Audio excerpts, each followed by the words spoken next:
الحمد لله رب العالمين، والصلاة والسلام على سيد الأنبياء والمرسلين وعلى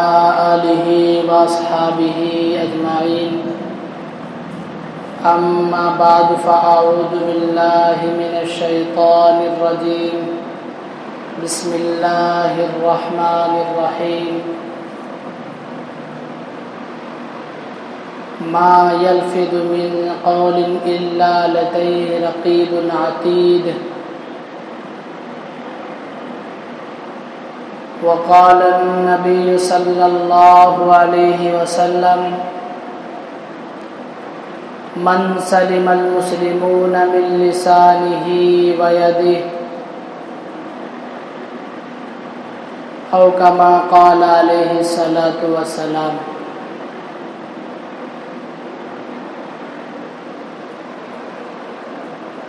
محترم و مکرم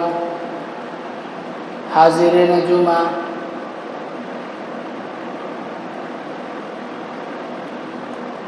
اللہ تبارک و تعالی نے انسانوں کو لازوال نعمت سے نوازا ہے.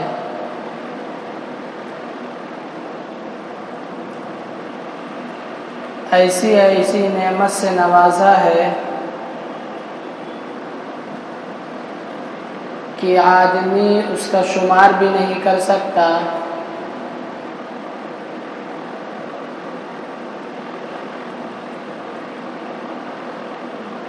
ان تمام نعمتوں میں سے ایک نعمت زبان کی نعمت ہے.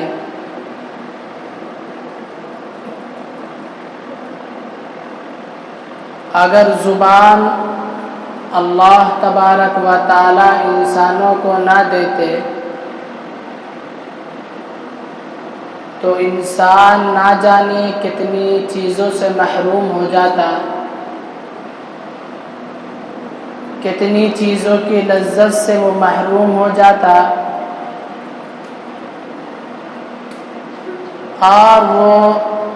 بہت ساری چیزوں کے ذائقہ سے بھی محروم ہو جاتا. لیکن زبان ایک چھوٹی سی چیز ہے دیکھنے کے اعتبار سے.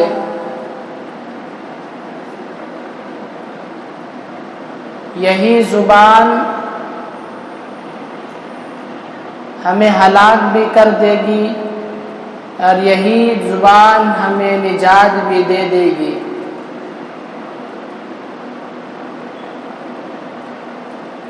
اسی زبان سے آدمی اپنے آپ کو بام ثریا تک بھی پہنچا سکتا ہے، اپنے آپ کو اونچے درجے تک بھی پہنچا سکتا ہے، اور اسی زبان سے آدمی اپنے آپ کو قعر مذلت میں بھی گرا سکتا ہے، اپنے آپ کو نیچے طبقے میں بھی گرا سکتا ہے. یعنی زبان دیکھنے کو چھوٹی چیز ہے، لیکن حقیقت میں اس کا کام بہت بڑا ہے. اسی زبان کی آوارگی کی وجہ سے انسان تنہا ہو جاتا ہے. اسی زبان کی وجہ سے لوگوں کی مجلسیں بھی لگتی ہیں. یہی زبان ہے جو لوگوں کے نظر میں انسان کی عزت بڑھاتا ہے، اور یہی زبان ہے جو لوگوں کی نظر میں انسان کی عزت گھٹاتی ہے. بظاہر یہ دیکھنے میں بہت چھوٹی سی چیز ہے، ایک گوشت کا ٹکڑا ہے، لیکن آدمی اگر اسی کو صحیح کر لے، اسی کی درستگی کر لے، اسی کو صحیح لائن پر لے آئے، اسی کے صحیح استعمال کر لے، تو پھر دنیا میں انسان کی عزت بڑھ جاتی ہے. اور لوگوں کی نظر میں بھی اس کی عزت بڑھ جاتی ہے۔ اور یہی زبان ہے کہ اگر انسان اس کا صحیح استعمال نہ کرے اور اس کا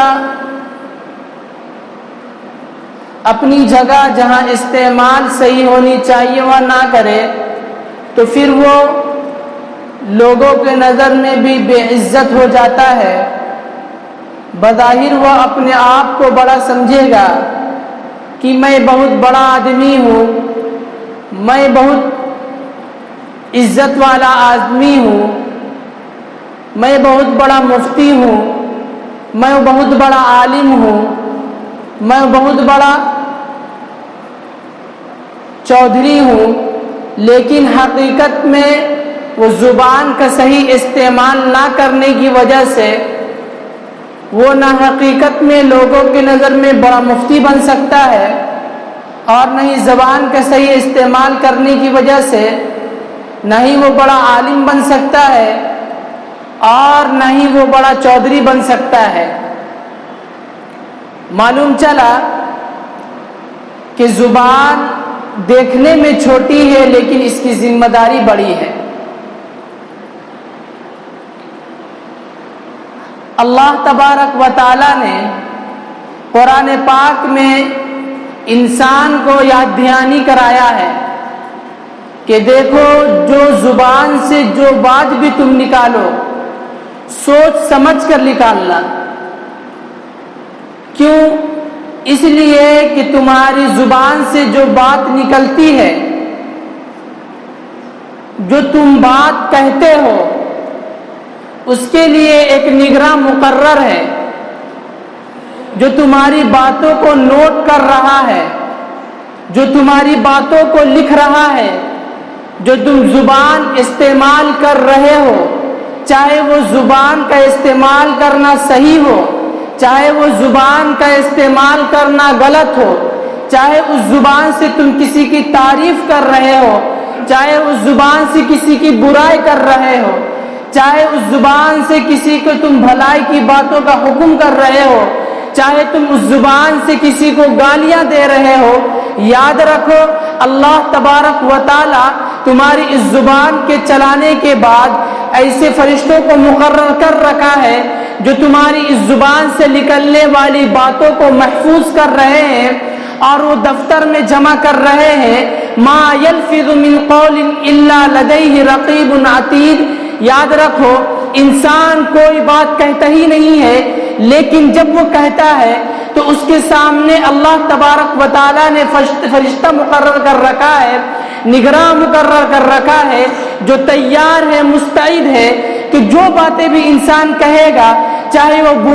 بری بات ہو، چاہے وہ غلط بات ہو، چاہے وہ صحیح بات ہو، چاہے وہ نیکی کی بات ہو، چاہے وہ گناہ کی بات ہو، تمام باتیں کو انسان کی باتوں کو فرشتہ لکھ رہے ہیں۔ اللہ تبارک و تعالیٰ نے ایک ایسا اصول ضابطہ دے دیا اور ایک ایسا ہمارے لیے نہج طریقہ بتا دیا کہ اگر انسان کے اندر ایک چیز صرف موجود رہے کہ میرے سامنے، میرے پاس اللہ نے ایک نگراں مقرر کیا ہے، اللہ نے ایک لکھنے والا مقرر کیا ہے، اللہ نے ایک کاتب کو رکھا ہے، تو پھر انسان جو بھی بات کہے گا، چاہے وہ تنہائی میں ہو، چاہے وہ مجمع میں ہو، چاہے وہ خلوت میں ہو، چاہے وہ جلوت میں ہو، ہر بات میں اس کی ذہن پہ یہ باتیں رہے گی تو پھر انسان غلط بات کہنے سے رک جائے گا۔ اس لیے کہ جب بھی انسان غلط بات کرنے کی کوشش کرے گا تو اس کے ذہن میں فوراً یہ باتیں آئے گی کہ اللہ تبارک و تعالیٰ نے میرے ساتھ ایک فرشتہ کو مقرر کر رکھا ہے، نگراں مقرر کر رکھا ہے، وہ لکھ رہا ہے اور لکھ کے کل قیامت کے دن اللہ تبارک و تعالیٰ کے سامنے میرے دفتر کو، میرے رجسٹر کو، میرے جو کھاتا ہے اس کو اللہ تبارک و تعالیٰ سامنے پیش کرے گا، تو پھر ہمیں بھی بلایا جائے گا۔ تو اس وقت ہم کیا جواب دیں گے؟ ہم اللہ کے سامنے کس منہ سے کھڑا ہوں گے؟ اس وجہ سے انسان رک جائے گا۔ یعنی اللہ تبارک و تعالیٰ نے ایک بہترین طریقہ اور ایک بہترین بات سے ہمیں آگاہ کر دیا کہ اے انسان، تم ایک بات یاد رکھو کہ تمہارے پاس ایک لکھنے والا، ایک کاتب ہے، ایک نگراں مقرر ہے جو تمہاری ان باتوں کو نوٹ کر رہا ہے۔ یہی زبان ہے جس کی وجہ سے انسان اپنے آپ کو اونچے درجے تک پہنچا جاتا ہے، اور یہی زبان ہے جس کی وجہ سے انسان اپنے آپ کو ذلت کے انتہائی درجے تک گرا دیتا ہے۔ اسی زبان سے انسان جھوٹ بولتا ہے، اسی زبان سے انسان غیبت کرتا ہے، اسی زبان سے انسان دوسروں کو گالیاں دیتا ہے، اسی زبان سے انسان لوگوں کی غیبت اور چغلی کرتا ہے، اسی سے انسان لوگوں کی عزت کی تباہی کر دیتا ہے، جس سے انسانوں کو ٹھوس پہنچتا ہے، جس سے اللہ بھی ناراض ہوتے ہیں، رسول اللہ کے طریقہ بھی ٹوٹتا ہے، جس سے انسان اپنے آپ کو ذلت کے انتہائی درجے تک گرا دیتا ہے۔ اللہ تبارک و تعالیٰ نے اسی وجہ سے فرمایا، یاد رکھو رقیب عتید، نگراں تمہارے سامنے موجود ہے، تیار ہے، جو بھی بات انسان کہے گا فوراً وہ نوٹ کر لے گا۔ اس زبان کی سب سے بڑی جو چیز اچھائی وہ اور برائی ہے، اس میں سے ایک یہ ہے کہ اسی زبان سے انسان جھوٹ بھی بولتا ہے، اور اسی زبان سے انسان اور سچ بھی بولتا ہے۔ اللہ کے رسول جناب محمد الرسول اللہ صلی اللہ علیہ وسلم نے اسی زبان کے بارے میں فرمایا ہے، من سلم المسلمون من لسانه ویدہ، یاد رکھو سچا مسلمان اور عاشق رسول وہی کہلانے کا حقدار ہے جو اپنے آپ کو، اپنے ہاتھ کو، اپنی زبان کو دوسرے مسلمانوں سے محفوظ رکھے، یعنی اپنے ہاتھوں سے، اپنی زبان سے دوسرے مسلمانوں کو تکلیف نہ دے۔ یہی انسان جب جھوٹ بولتا ہے تو اس جھوٹ کی وجہ سے لوگوں میں تفرقہ پیدا ہو جاتا ہے، لوگوں میں لڑائیاں پیدا ہو جاتی ہے، لوگوں میں آپس میں جھگڑا پیدا ہو جاتا ہے۔ ایک شخص کو دیکھیں گے کہ ایک شخص جب دو دوستوں کے درمیان کبھی اس کو جھوٹ بولتا ہے، کبھی اس کے بارے میں اس کو جھوٹ بولتا ہے، کبھی اس کے بارے میں اس کو چغلی کرتا ہے، کبھی اس کے بارے میں اس کو چغلی کرتا ہے، ایک دوست جو سال سے جگری دوست تھے، اس وقت جب دونوں کی باتیں لگاتا ہے، اسی زبان سے جھوٹ بولتا ہے، تو پھر دونوں کے درمیان آپسی اختلاف پیدا ہو جاتا ہے، دونوں کے درمیان لڑائی یا جھگڑا پیدا ہو جاتی ہے، اور ایسا جھگڑا ہوتا ہے کہ مار پیٹ کی نوبت آ جاتی ہے، قتل و قتال کی نوبت آ جاتی ہے۔ اسی زبان سے جب صحیح استعمال نہیں کیا، جھوٹ بولا، اسی زبان کو صحیح استعمال نہیں کیا، غیبت کی، تو دو لوگوں کے درمیان آپسی اختلاف پیدا ہو گیا۔ اللہ کے رسول جناب محمد الرسول اللہ صلی اللہ علیہ وسلم نے فرمایا، الا اخبرک بملائک ذلک کلی، اے لوگو کیا تمہیں ایسی بات سے ان تمام اعمال کے شیرازہ سے، انتظام سے تمہیں باخبر نہ کر دوں؟ قلت یا رسول اللہ صلی اللہ علیہ وسلم، صحابہ نے عرض کیا، اے اللہ کے رسول کیوں نہیں آپ ہمیں بتائے ان تمام شیرازہ اعمال کا ہے کیا؟ فرمایا اللہ کے رسول نے اپنی زبان مبارک کو پکڑا، فاخذ بلسانی نفسی، اپنی زبان مبارک کو پکڑا اور کہا کف ھذا، اس کو روک کے رکھو۔ اگر تم اس کو روک کے رکھو گے تو تمام جو جڑ ہیں وہ تمام کے تمام خود بخود ناپید ہو جائے گی۔ یعنی زبان کے بارے میں اللہ کا رسول نے بار بار آگاہی کی ہے، کبھی کسی طریقے سے سمجھایا ہے کہ دیکھو اس زبان اور ہاتھ سے مسلمانوں کو تکلیف میں دینا، کبھی اشارہ کنایا کر کے اپنی زبان کو پکڑ کر کے یہ کہہ رہے ہیں کہ زبان کی حفاظت کر لو۔ اسی زبان کی وجہ سے لوگ ہلاک ہو رہے ہیں، اسی زبان کی وجہ سے لوگ ترقی میں جا رہے ہیں۔ صحابہ کرام رضی اللہ تعالیٰ عنہ اجمعین کا واقعہ لکھا ہے، حضرت سعد بن زید رضی اللہ تعالیٰ عنہ، ایک عورت تھی اس عورت نے حضرت سعد بن زید رضی اللہ تعالیٰ عنہ کے گھر کے بارے میں جھوٹا دعویٰ کر دیا اور جھوٹی گواہی کے ذریعے اس گھر کو اپنا بنا لیا۔ حضرت سعد بن زید رضی اللہ تعالیٰ عنہ کو ایک طرح کی ناگواری ہوئی کہ میرا گھر ہے، ذاتی مکان ہے، تب بھی یہ جھوٹا دعویٰ کر کے میرا گھر کو اپنا بنا لی ہے۔ حضرت سعد رضی اللہ تعالیٰ عنہ الفاظ بد دعا یا جملہ کہہ دیے کہ اے اللہ، اگر یہ جھوٹی گواہی کی وجہ سے اور جھوٹی بات کی وجہ سے اپنی زبان سے جھوٹی بات کہہ کر میرا مکان کو، میرے ذاتی گھر کو اس نے اپنا لیا ہے، تو یاد رکھیے اس کو اندھا کر دیجئے۔ اور دوسرا بد دعا یہ دی کہ یا اللہ، اگر اس نے زبان کے ذریعے جھوٹی باتیں گواہی دے کر میرا مکان کو لی ہے، تو یا اللہ اس کو اسی گھر میں دفن کر دیجئے، اس کا قبر اسی گھر میں بنا دیجئے۔ کچھ دن گزرا ہی تھا کہ وہ عورت آنکھ سے نابینا ہو گئی، اور کچھ دن گزرے کہ اس گھر کے اندر ایک کنواں بھی تھا، اس کنواں میں گر کر وہ اسی میں مر گئی۔ بتائیے یہ زبان کا صحیح استعمال کہ اس نے جھوٹ بولا، اسی زبان سے جھوٹی گواہی دلوائے اور اس سے حضرت سعد بن زید رضی اللہ تعالیٰ عنہ کا مکان کو اپنا بنا لیا۔ اللہ کے ولی کے دل سے تھوڑی بد دعا نکلی اور اس بد دعا کی وجہ سے وہ نابینا ہو گئی، آنکھ سے اندھی ہو گئی، اور اسی گھر میں وہ دفن بھی ہو گئی کنواں میں گر کر۔ اس لیے اس زبان کی اللہ تبارک و تعالی نے ہمیں آگاہی بھی کی ہے کہ اس زبان کے صحیح استعمال کرے اور اس زبان کی حفاظت کرے۔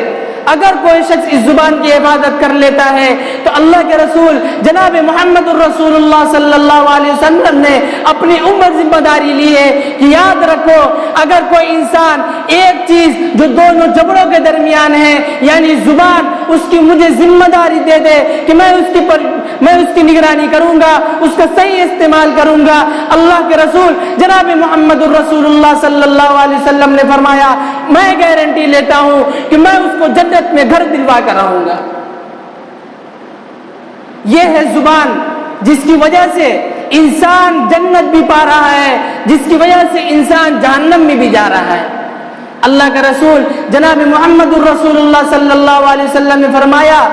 کہ انسان جب جھوٹ بولتا ہے تو اس جھوٹ کی بدبو کی وجہ سے یہ فرشتہ اس سے میل دور چلا جاتا ہے۔ ہمیں اس کا احساس بھی نہیں کہ دنیا میں لوگ تجارت کر رہے ہیں، اس میں بھی جھوٹے بولے جا رہی ہے، اور دنیا میں لوگ طرح طرح کی ویبسا میں مشغول ہے، اس میں جھوٹے بولی جا رہی ہے۔ مسجد میں بیٹھ کر غیبت چغلیاں کیا جا رہا ہے، مسجد میں بیٹھ کر جھوٹی باتیں کی جا رہی ہے، مدارس میں بھی جھوٹی باتیں کی جا رہی ہے۔ آج پوری دنیا میں یہ جھوٹ بولنا، زبان کا غلط استعمال کرنا کیا جا رہا ہے۔ اس وجہ سے آج مسلمانوں کی ذلت سامنے موجود ہے اور اس کی عزت پر سے پش چلی گئی ہے۔ اللہ تبارک و تعالی ہمیں اور آپ کو اس زبان کی حفاظت کرنے کی، نگرانی کرنے کی توفیق عطا فرمائے اور اس زبان کا صحیح استعمال کرنے کی توفیق عطا فرمائے۔ وآخر دعوانا ان الحمد للہ رب العالمین۔